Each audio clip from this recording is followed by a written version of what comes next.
وده حصل معايا.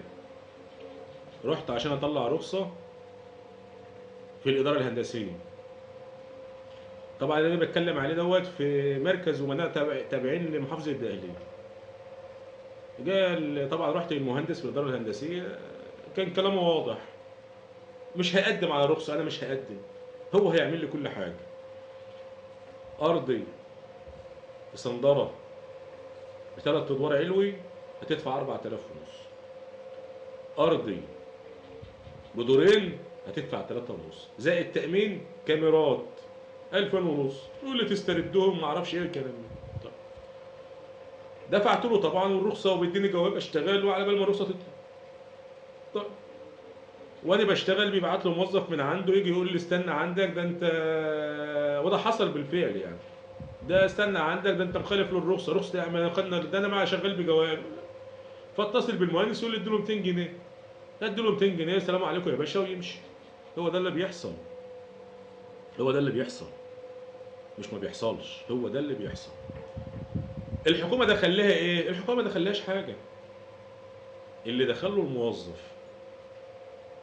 طيب ما انا اخلي الحكومه تمنع الكلام ده، هو معروف عند الكل، معروف، لان معظم اللي في الادارات الهندسيه هم السبب في غلو الاراضي اللي موجوده، سواء كانت زراعيه او مباني، لان اشتغلوا سماسره، هم اللي بيشتروا الارض وبيعلوا وبيبيعوا في المدينه اللي انا فيها على الاقل، لان بيخش لهم مبالغ طائله من العمليه دي. فده فساد، ده فساد. اما نيجي نتكلم على انا رحت، طبعا انا ليا تامين صحي وليا مستشفيات وليا كله مجانا، كله لحساب المصلحه اللي انا شغال بيها. لكن انا قلت روح مره مستشفى في نفس المدينه، قطعت تذكره، هي تذكره بجنيه، تذكره سنان. دخلت لقيت طبعا مجموعه من الناس كتيره قاعده، امكانيات المستشفى حلوه لكن المقابله وحشه. فانا قابلت الاستاذه والدكتور. يا دكتور، الراجل اللي جاي لك عشان دافع جنيه بره، جاي لانه معهوش اكتر من الجنيه يدفعه عشان سنه بتوجعه. انت لو ما عملتلوش حاجه خالص وضحكت في وشه، او الاخت اللي هي بتقابله ما عملتلوش حاجه خالص وقالت له طب اقعد يا حاج، وكلمته كلمتين حلوين، هو لو ما عملتلوش حاجه، لو قلت له علاجك مش عندي، هيطلع مبسوط. هو عايز الضحكه والمقابله. انما انتم مقابلتكم وحشه، انتم بتعاملوا اللي جاي بره على انه راجل جربه. جاي ليه؟ ما تروح لنا العيادات بتاعتنا الخاص، هو معهوش. فالمشكله هنا مش مشكله المستشفى، المشكله مشكله الطبيب. ليه؟ لان الطبيب في كلياتنا بيبقى طبيب بمقبول. يعني لما يجي يتخرج اخر السنه من كليه الطب، لو جاب مقبول بقى دكتور، لو جاب ضعيف بقى دكتور. فبالتالي المقبول ده اساسا كان كسول في كليته، ما كانش بيستعنى بانه يقرا ويذاكر عشان يجيب امتياز عشان يطلع دكتور شاطر. فبالتالي لما خد مقبوله بقى دكتور، هو كده كده كسلي، هو كده كده مكبر دماغه، وانا باخد ايه؟ وحتى اما بيفتح عياده، يعني احنا سمعنا عن اخطاء دكاتره واخطاء واللي موت الفنانه الفلانيه واللي جه يعمل عمليه عمل لانه دكتور بمقبول. يا ساده مقبول في كل دول العالم ما ينفعش يبقى دكتور، جيد في كل دول العالم ما ينفعش يبقى دكتور، امتياز يبقى دكتور، النخبه، الصفوه، هي دي اللي المفروض تبقى دكاتره. اللي يخش كليه طب عشان يقضي 5 يقول لك انا هطلع ابقى دكتور، ده ما ينفعش، لانه بيتعامل مع مرضى، بيتعامل مع مرضى، ناس تعبانه. فهو بدل ما بيخفف الامهم بيزيد من اوجاعهم. الدكتور غير انه لازم أن يكون راجل عنده رحمه وراجل عنده ضمير، لازم يكون على علم وعلى خلق. يكون امتياز من كله. مش يطلع دكتور بمقبول، ودكتور لان معاه فلوس هيخش جامعة خاصة عشان يطلع دكتور، ابوه يفتح له مستشفى خاصة يجزر في الناس اللي داخل، يبقى الراجل داخل اساسا مات، يقول له لا ده هو موجود في العناية المركزة يوم واثنين وثلاثة وشهر، وفي الاخر يقول لك ده ما هو عارف ان هو مفيش. يعني هو بدل هو بيستنزف الناس اللي داخلاله. هي ما عادش رسالة، بقت تجارة. التجارة بدأت من ساعة ما الحكومة سمحت بالمستشفيات الخاصة. التجارة بدأت من ساعة ما الحكومة سمحت بالجامعات الخاصة. فالراجل بيدفع، فبالتالي عايز يلم، فاللي بيخش له لازم يجزره. لو هيقعد يوم هيقعدوا 3، زي الحضانات الأطفال. وتجربة خاصة، الولد كان فاضل له يومين، قال لك الدكتور حضانة انا هوديه حضانة. ده طبعا الدكتور دلوقتي اللي بياخد 5 6000 جنيه في الحمل، يعني في الولاده، وداه حضانة. فات يومين وفات 3، يا عم يقول لك على مسؤوليتك، انا ممكن ادولك بس على مسؤوليتك. طبعا انت بتخاف ابنك. قعدوا كتير 21 يوم، اليوم ب 300 جنيه بالواسطه. حرام عليه. ده اللي جالك يمكن كان بيشحت، يعني يمكن كان بيطلع على عند جامع يشحت عشان يجيب لك فلوسك. الرحمه يا ساده هتقول له ربنا يوم القيامه. كل بني ادم بتظلموه بيدعي عليه، والله بيدعي عليه. والله انا خرجت من المستشفى دعيت على الدكتور وعلى الممرضه اللي موجوده، والله.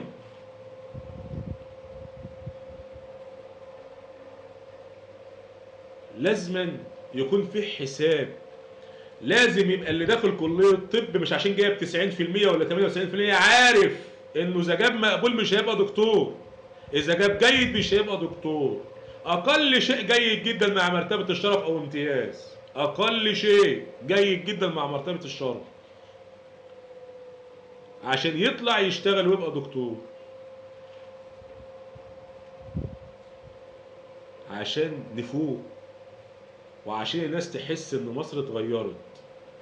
ومن المفترض ان يكون فيه رقم ساخن على باب كل مستشفى. الرقم ده يكون بيتصل بالوزير شخصيا، او بوكيل وزارة الصحة في البلد اللي احنا فيه. اذا دخل مريض ولقى دكتور عامله وحش او تقاعس او كان نايم او منزلش يتصل، يرد عليه وفي نفس اللحظة يلاقي فيه تجاوب، مش تليفونات وهمية من اللي احنا قالوا طب اتابعنا كمان اسبوع. لا، مصر لازم تتغير يا سادة. لازما عشان نحس ببكرة. وحاجات بسيطة، ده الحاجات دي كلها بسيطة. احنا مش بنطالب انا عن نفسي بقول ان انا كموظف حكومة يتعمل لي كل اخر شهر يشوفوا انجازي ايه، ويشوفوا العمل المتوزع عليا ايه، ويشوفوا راتبي ايه، واذا كنت مقصر يخصموا مني، يجازوني، يفصلوني. لازم نتحاسب، لازم الضمير يرجع. انا شايف ان الضمير مات عند ناس كتير. لازم الموظف اللي بيصحى الصبح عشان يروح عشان يزوج، هتاكل عيالك ازاي بفلوس حرام ما انت ما اشتغلتش بيها؟ بس اذا كان هم سامحين لك انك تعمل كده، يعني حد يشوف الدلع وما يدلعش زي ما بيقولوا؟ لا طبعا. وزير التربيه والتعليم، رئيس الوزراء اللي بيقول لازم نقنن السناتر اللي هي بتعلم دروس خصوصيه، قنن، خد منهم فلوس. بس على فكره الفلوس اللي انت هتحصلها ضرايب هم هيعلوا قصاد من ايه اللي بياخدوه. يعني السنتر اللي بيدي درس ب 100 جنيه، لو انت قلت له ياخد منك ضرايب 30% هيبقى ب 130 جنيه، واحنا كاولياء امور هندفع. انما لو انت خدت منه وحددت اجباري، لان طبعا السناتر ديت معموله وانتوا عارفين انها معموله لان انتوا ما عندكوش تعليم في المدارس. انتوا بتقولوا التعليم مجاني واساسا ما فيش تعليم. احنا بندفع للمدرسين الخصوصيين. لو انت بقى سمحت بالسناتر، حدد اللي السنتر هياخده شهري من ولي الامر، عن كل ماده مثلا للطالب، وبعد كده على المبلغ ده هو تحط رقم ساخن اللي يخالفه يتصل بيك وتاخد منه ضريبه على المبلغ ده. يبقى انت كده خدت حق الدوله وحمايه ولي الامر. او تعالى يا سيدي نحسبها حسبه تانيه، انت بتاخد مني 70 جنيه رسوم لا، خد مني فلوس واديني جوده تعليم.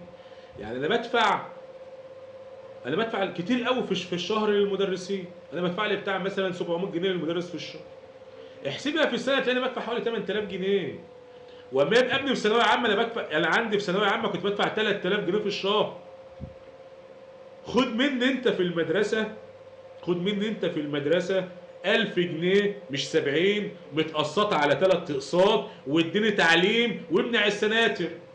وعشان تمنع السنتر وتمنع الدروس الخصوصيه لازم تديني اليوم الكامل.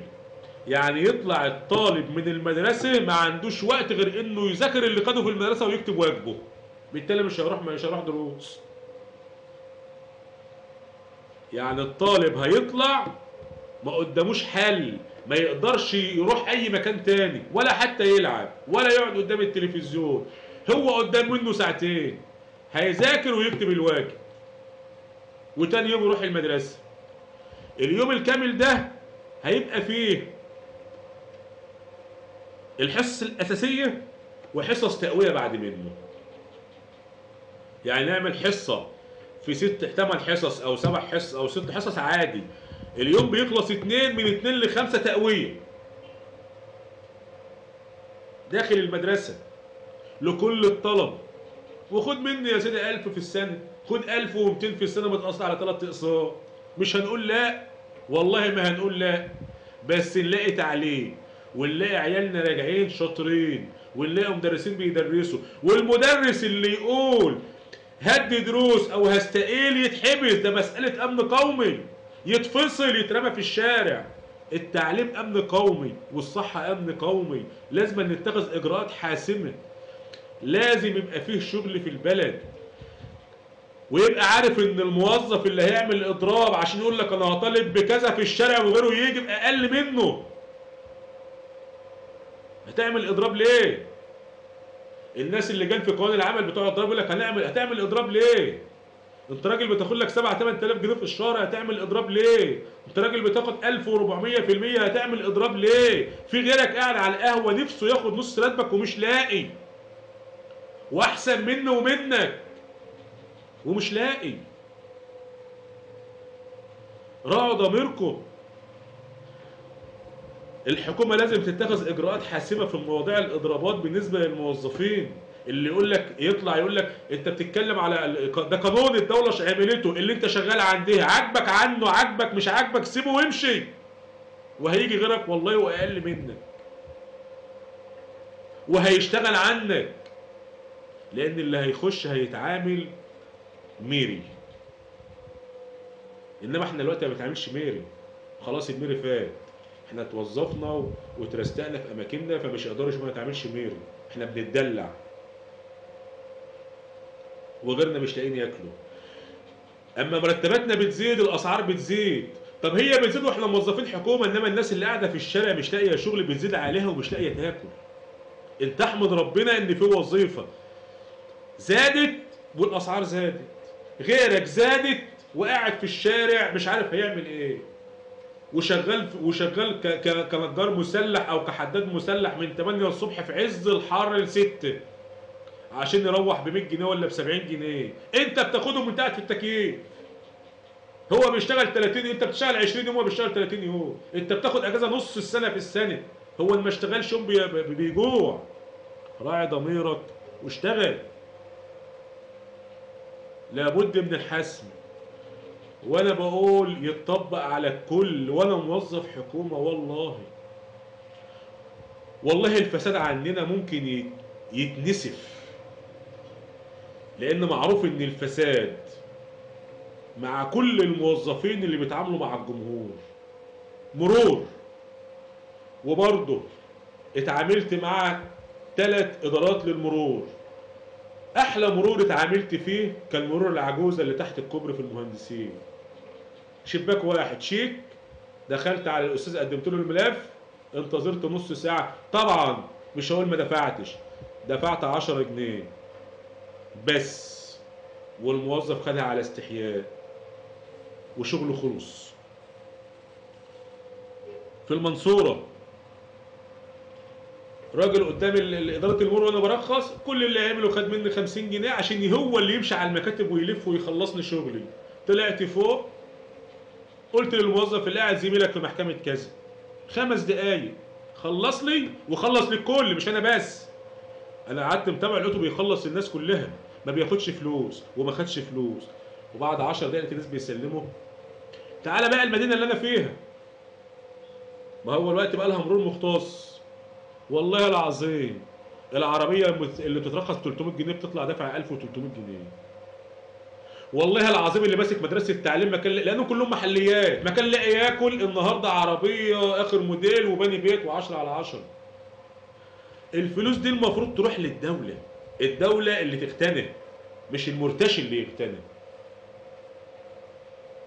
الدوله اللي المفروض هي، اذا انت عامل، انت بتقول انا عامل خدمه ب 10 جنيه، ما انت عاملها ب 10 جنيه بس انا بدفع في مقابلها 100 جنيه عشان تمشي.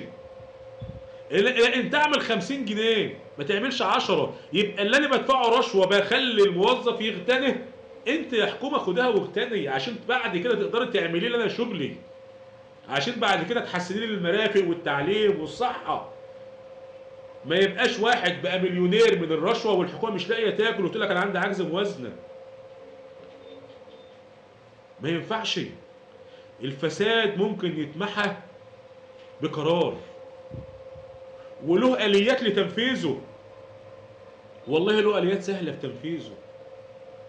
انك ما تخليش مواطن يتعامل مع موظف، خلي الموظف اللي يتعامل مع الموظف، والموظف اللي يرقصه مش اي مش موظف بقى. يعني هنيجي في الاداره الهندسيه، في الوحدات المحليه، في السجل المدني، في المرور، في كل مدينه ومركز ناس متخصصه تتقبل منك الطلبات. الناس دي يبقى الرئيس بتاعهم كل محكمه جزئيه او ابتدائيه موجوده، القاضي اللي موجود هو الرئيس، والقاضي هو اللي يتابع، ويبقى في كمبيوتر يتسجل منه شبكه معلوماتيه عند القاضي، هو اللي يشوف اتقدم امتى وما اتقدمش امتى وخلص ولا ما خلصش ازاي، ولها مواعيد محدده.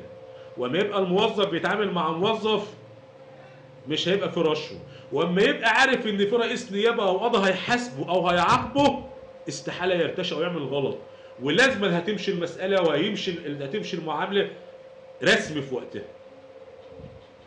فالحلول كتير لو احنا عايزين مصر بدون فساد. اصل انا بروح بدفع، انا مش عايز ادفع لان انا عارف ان اللي انا بدفعه حرام عليا ان ادفعه.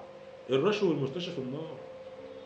انا يوم ما رحت المرور بقول لبتاع المهندس الفحص انا موظف ما باخدش رشوه فمش هدفع رشوه، انا ما خلصتش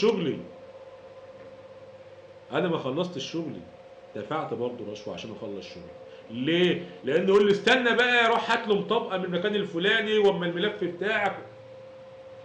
هو صلاحياته كده. زي عندي في المحكمه الراجل مسؤول الشهادات عدم حصول استئناف ده تقول لك ايه اللائحه بتقول من اسبوع ل 15 يوم. طيب لو معرفه تطلع له امتى؟ بعد 10 دقائق. طب لو اخوك تطلع له امتى؟ وانت قاعد في لحظه. ليه؟ لان الشهاده اساسا لا تستغرق الكشف عليها ويطلع اكتر من دقيقه. الشهاده دي تكلفتها كام؟ كانت جنيه وربع، النهارده بقت 6 جنيه وربع. يعني هي كان سعرها جنيه وربع، بقى 6 جنيه وربع النهارده. الموظف اما يبقى من اسبوع ل 15 يوم، الموظف ده اللي بياخد له بتاع 4000 جنيه، يطلع كام شهاده في الشهر؟ قول 50 شهاده، قول 100 شهاده، قول 200 شهاده. في 6 جنيه مش في جنيه وربع، كده جنيه وربع، وطبعا ما يطلعش 200 شهاده في الشهر. في 6 جنيه بكام؟ نقول ب 1200 جنيه. طب هو بياخد 4. هو المفروض يطلع شهادات ب8، والشهادات موجوده انها بتطلع كل يوم، موجوده. يعني ممكن اطلع كل يوم 50 شهاده، 100 شهاده كل يوم، مش في الشهر. لكن يقول لك يا استاذ اللائحه عندي بتقول لي من اسبوع ل 15 يوم. تقدرش تكلمه، ولا الرئيس بتاعه يقدر يكلمه، يقول له انتظر. الفساد من هنا، الفساد من اللائحة والمواعيد. اللائحة والمواعيد، اللوائح ومواعيد تقديم الخدمة والانتهاء منها. الفساد في مصر ممكن ينتهي لو في إرادة سياسية بجد عايزة تنهيه. مصر ممكن دخلها يزيد أضعاف لو في إرادة سياسية منعت الرشوة وحسنت الخدمة في مقابل. التعليم ممكن يتحسن لو السناتر اتمنعت واتضرب بايد من حد على المدرس، والمدرس اللي ما يشتغلش يتفصل ويجي غيره، وتاخدوا مننا فلوس، ما يبقاش تعليم مجاني. تاخدوا مننا زي ما بنقول 1000 و1200 متقسمه على 3 اقساط وهتدفع وتحسنوا لنا الخدمه. الصحه بدل ما ادفع جنيه هدفع 4، بس يبقى فيه دكتور يقابلني بابتسامه، ومش دكتور ضعيف ولا مقبول، يا جيد جدا يا امتياز. ضعيف ومقبول دوت ما يصحش انه يفتح عياده، ما ينفعش انه يشتغل دكتور في مستشفى. هو ده اللي المفروض يحصل يا ريس، والله هو ده اللي المفروض يحصل. وانا عارف انك بتجاهد، بس اللي حواليك مش مساعدينك. نفسك تشوف مصر نظيفه، بس اللي حواليك مش قادرين يساعدوك. وان هم مش قادرين يساعدوك لان الفساد المتغلغل داخل المجتمع المصري من تحت مش من فوق مش عايز الموضوع ده يمشي، فبيحاول يعمل اي عراقيل على اساس ان هو يقدر يستفيد اكبر قدر ممكن. احنا كنا زمان بنقول لك افرم يا ريس، وانا كموظف حكومه بقول لك افرم يا ريس. قانون طلعته طبقه رغم انف الجميع. اللي بيقول لك القانون وحش ده المتضرر منه. المتضرر منه ممكن يبقوا 100,000 200,000 شغالين في الضرايب، اما بقيه الحكومه القطاع الحكومي مش متضرر. انا مش متضرر واللي معايا مش متضررين، بس بنسمع اللي بيتقال فبنخاف. واحنا عارفين ان اللي بيتقال، انا عارف ان اللي بيتقال غلط، وعارف ان الاجور 10/10 وانتوا بتحسنوا من وضعنا، والزيادات دي وضع طبيعي، لان لما يزيد الاساسي بتزيد اللي عليه التامينات. لان انا كنت بطلع ب 800 الوقت هطلع ب 1000. افرم يا ريس واحنا وراك وموافقين على اللي هيحصل. انا عن نفسي ويا ريت يا ريت يبقى العمل انجاز الموظف اخر كل شهر يجي هات الموظفين اللي عندك كشف باسماء الموظفين بالاعمال المتوزعه عليهم برواتبهم بانجازهم الشهري ويتشاف. ده شغله بيدخل 5 وده شغله بيدخل 5 وده شغله بيدخل 4 والتلاتة ممكن ينضموا لواحد، والاتنين شغلهم شغل تاني عشان نوفر ونحسن. وتحيا مصر، وتحيا مصر اللي احنا نفسنا نشوفها نظيفة وخالية من الفساد. يا ريس أراضي الأوقاف في البلد نفسها اتنهبت. يا ريس أنا بلغت عن أرض أوقاف 6 قريط في نفس المدينة اللي أنا فيها، المتر فيها ب 4000 وب 5000 جنيه، واحد مستحوذ عليه. بلغت بتوع الاوقاف ما اتحركوش، جه الراجل اتكلم معاه خد قرشين مشي، سابوا بينا فيها. يعني يعملوا يعني 5 6 مليون، يعني تتبنى منطقه سكنيه تبع الاوقاف وتتباع او تتاجر ارض ب 5 6 مليون جنيه. يا ريس ده فوق اراضي اوقاف اتبنى عليها قدام الاوقاف. وده قصه هقولها وانهي.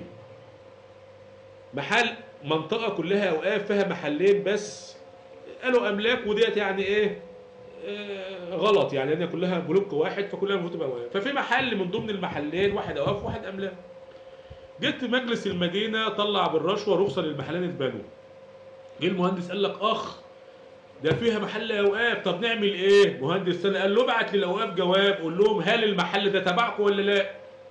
وشوف هيقول لك ايه. بعد 15 يوم ما ردوش، قال لك ده ما ردوش، قال لك يبقى احنا كده عملنا اللي علينا. والرخصه سلام ومحدش له عندنا حاجه. شفت يا ريس الفساد بيعالجوه ازاي؟ وارض الاوقاف بتضيع ازاي؟ تحيا مصر نضيفه، تحيا مصر نضيفه من كل موظف مرتشي، تحيا مصر نضيفه من كل دكتور ما بيراعيش ضميره، تحيا مصر نضيفه من كل مدرس بيخالف ضميره وبياكل حرام من شقة وتعب اولياء الامور. تحيا مصر نضيفه بك يا ريس وبحكومتك اللي احنا بنأمل فيها خير وبنأمل في معاليك خير. تحيا مصر، تحيا مصر، تحيا مصر.